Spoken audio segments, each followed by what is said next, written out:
Nagluluto nga pala ako ng sinigang na hipon. Ayan yung hipon kong binili guys. Preparing muna guys. Gagawa tayo ng sinigang na hipon. Ayan yung binili kong hipon. Ang lalaki. Ayan yung ginawang ricado ko. Ayan yung kangkong. Plus saka sinigang sa sampalok. Siyempre wow. Original. Ito talaga yung pansigang sa hipon. No? Nagawa tayo. Lalagyan ko rin ng maraming sili para maanghang. Ayan idol. Ang gagawin kong sinigang na hipon, talagang bagong-bago yan, fresh na fresh yan. Kabili ko lang yung mga idol, maaga ko nabili. Okay, gagawa tayo ng ricado. Mag-iwa pala ako ng ricado muna mga idol. Ayan ang ating ricado para panghalo sa sinigang. Kasi kailangan natin talaga ng kumpletong ricado para mas malasa, di ba? Ayan, gagawa tayo ng ricado mga idol ha. Tapos mayroon nga pala akong luya. Tapos isang magic sarap pala bumili ako para pagtimpla. Kailangan kasi natin ito mga idol. Yung kangkong, meron akong kangkong. Medyo tipid-tipid lang muna sa gulay pero ito napakasarap gawin natin. Iwan muna ito ang ricado mga ito.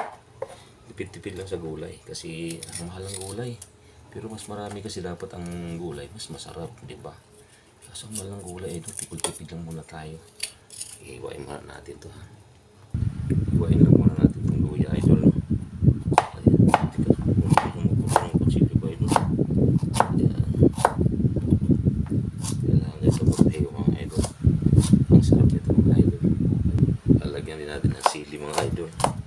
Para mas masarap.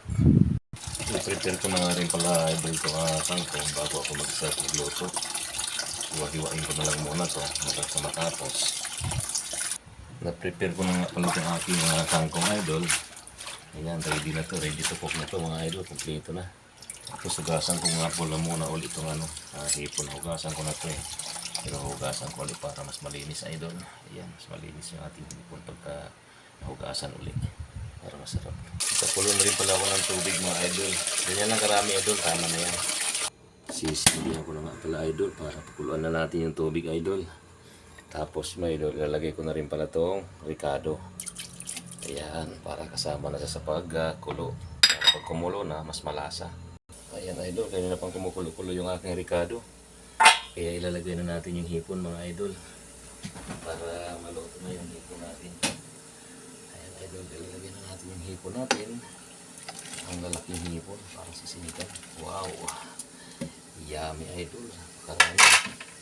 Marami natin ng sabaw no? Para natin ng sabaw. Halagyan na rin natin pala ng asin idol. Huwag natin damihan masyado ng asin baka biglang umalat. Ayan lang asin ilalagay natin idol. Ayan o. Ang yummy niyan. Wow! Sinigang sa hipon. Kumukulo-kulo na idol yung aking sinigang sa hipon. Ang sarap. Actually idol, ilagay na ko na pala yung pangsigang. Wow, pangpaasim sa sampalok na hipon.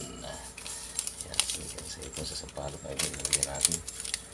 Yan, ang sarap niyan. Yan idol. Ilagay na natin yung sinigang sa hipon. Buksan lang natin kasi aapaw yan. Ayan idol. Sus, sa papaya. Asis! Ang yummy-yummy nito idol oh. Wow! Sinigang sa hipon. Tingnan mo naman idol kung gaano kasarap yan. Ayan, timpla na lang muna natin idol kung anong lasa na.